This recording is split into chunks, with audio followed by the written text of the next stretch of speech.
سلام خوتي خواتاتي، لاباس عليكم؟ كي درتو؟ اخباركم؟ نتمنى نشوفكم بالف خير وبصحه جيده، وتنشكركم بزاف المتتبعات ديالي. دابا جيت نوريكم واحد العصير بالبنان والشوفان والتمر والعسل والحليب بارد.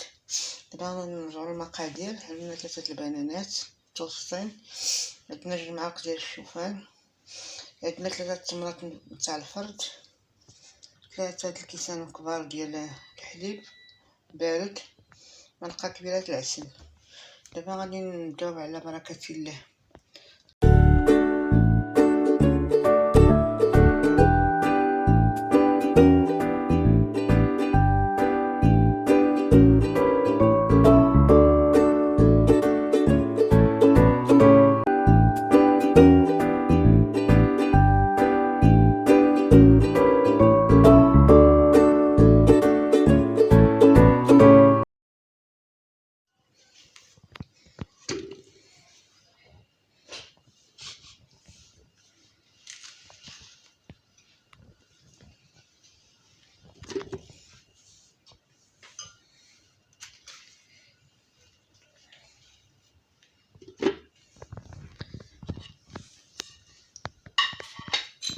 غادي نضيفو الشوفان 2 معالق كبار،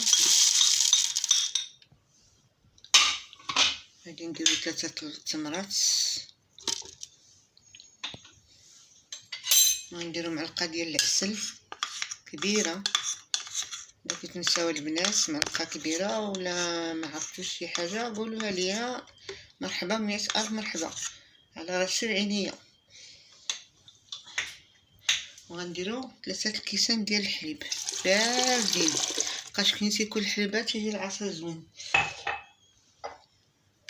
الكاس الثاني، الكاس الثالث.